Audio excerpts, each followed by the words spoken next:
creativity. It's like a machine. As long as it works, you take it for granted. But when it stops working, you want to make sure that you have the right tools to get it going again.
Hallå!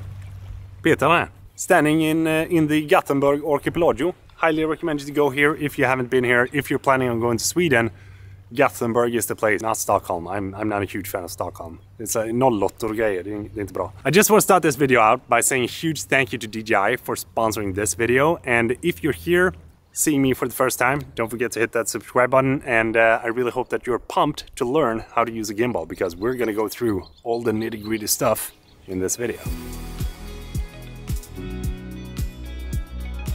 Shooting a travel sequence is something that I think is very challenging, but is also very fun, because you got to think of like the entire environment, all the details, all the textures that you can find that can make the video interesting and show it off the way that you see it to your audience. Something that I recommend you to do before you go out and shoot is to have some sort of shot list of the idea that you want to have in the sequence written down. There's a couple of different apps that I use, such as Notes and Google Docs, that I highly recommend you to try out. It doesn't have to be this super detailed written down shot list. It can just be like wide shot of a building, wide shot of me walking, and those kind of things, so that you have some sort of visualization of what you want to capture. When you're shooting any kind of travel video or anything similar, you want to make sure that you get the perfect lighting in your shots. And that is why I highly recommend you not to go out and shoot in midday, because that is when the sun is the harshest and your shots are not going to look cinematic and it's not going to have that professional feeling to it. So shooting at sunset or at sunrise is by far the best choice for you. But you can also shoot when it's cloudy weather outside, because then the clouds are gonna act like a super big softbox that will smoothen out all the shadows that you get in your shots. So sunset, sunrise, cloudy weather. So we're gonna try to get a couple of detailed shots of the ropes that is going to the boats and try to find all the things that sums up the entire Gothenburg vibe in my head. I think that looks nice when the rope is like this, and I want to have like a sailboat in the background of the shot so that we see that they are connected and it brings us like closer to the story. Because if I were to just shoot it like this, doing a simple push-in, I don't think it would add anything to the video that I'm making. But if we have the boat in the background, then we can seamlessly jump from this to a close-up of the boat. So I'm going to set the focus to manual, then I'm going to move out and I'm going to tap my screen and we're going to do a focus pull to the boat. I think that that's going to work. Slide, touch.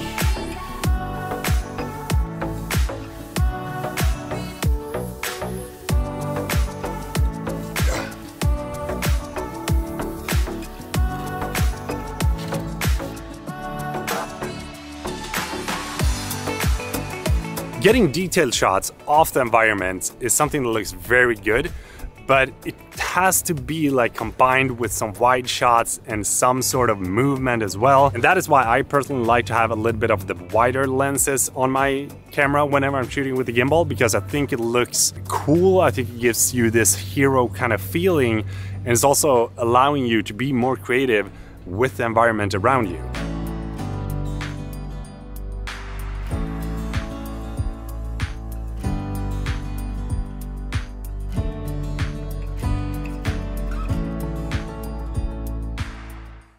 When we were walking around trying to find some good locations here, I found this flag up on the house, and I wanted to make it look a little bit more interesting. Therefore, I choose this rock, or whatever you call this, as my foreground, because if I were to shoot this without any foreground, it would look really flat. But now, when we incorporate the foreground and move out from the foreground, like so, we have a nice revealing slider shot that we can incorporate into the entire sequence. It's very important when you're doing a shot like this that you're setting the manual focus on the subject that you want to have, and then move back behind the foreground and then move out slowly as you're sliding your gimbal out like this.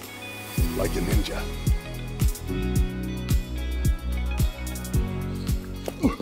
Trying to find creative angles isn't always easy, but for example, trying to find a way to shoot through subjects is going to make your videos more immersive, and you can use a couple of different techniques when you're doing that. You can either pan out like that and do a slide shot to reveal something that is behind.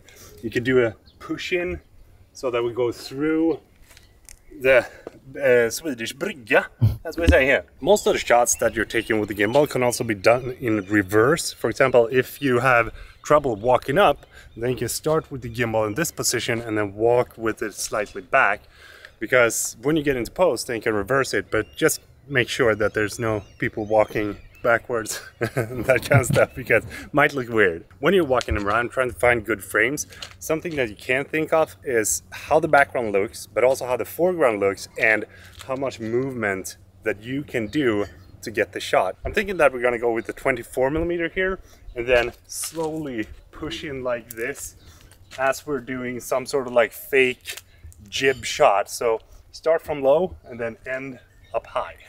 So again, hold your gimbal close to your core and then move forward. At the same time, move it slightly upwards. And another thing that you can do when you're doing this kind of shot is that you can use the joystick as well, so that when you're moving forward, you can tilt the camera down and it's going to give you a way more dynamic shot, but this requires a lot of practice. Whenever you're using the gimbal and the joystick at the same time, try to be very, very subtle with the moves that you're doing, because you want to make sure that the joystick is moving the same kind of speed as you're moving the gimbal to make sure that the entire shot feels kind of seamless.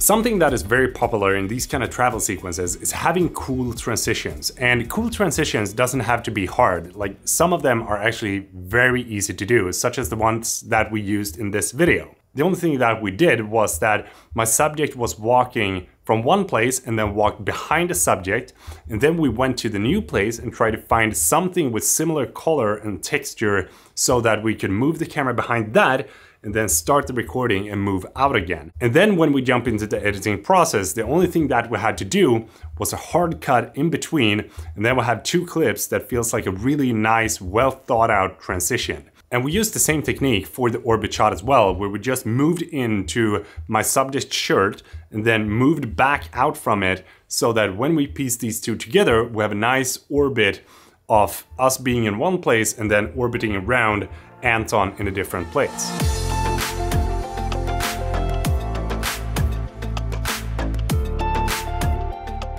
When you're working with the gimbal in the outer range of your arms, everything's gonna get really heavy and you're also gonna start to shake. So what I try to do is that whenever I do a gimbal shot, I try to move my legs so that my upper body moves with me all the time. Because if you're doing like this, you're gonna have a lot of shake on your hands. So try to keep it close to your body as much as you can.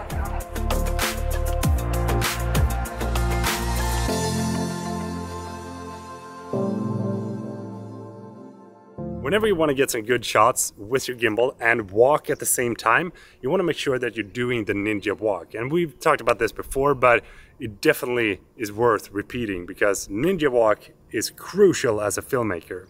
What you want to do is that you want to get some good spänst in your legs, and then you walk heel to toe, like so.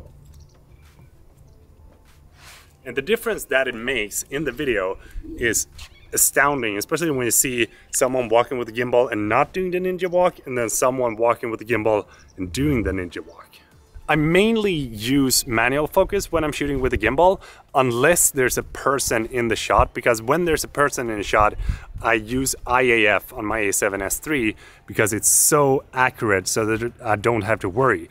But if you're using manual focus, then you want to make sure that you have the same distance to your subject at all times. Say for example that you are walking next to your subject and you're going to follow that person for a 5-second walk, then you will have to stay at the same distance of that person the entire time that you're shooting. So depending on what kind of camera that you have, you can use autofocus, but I highly recommend you use manual focus.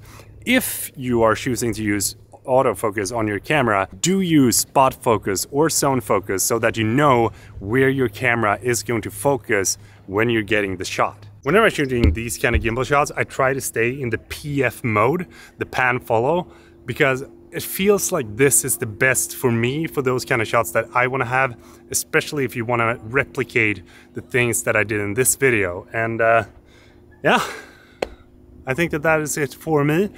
And just want to say thank you so much for watching. Really hope that you enjoyed the video, and if you did, please do give it a thumbs up and don't forget to hit that subscribe button as well, because I would love to see you in the next video. Have a good one. Peter from Sweden, out.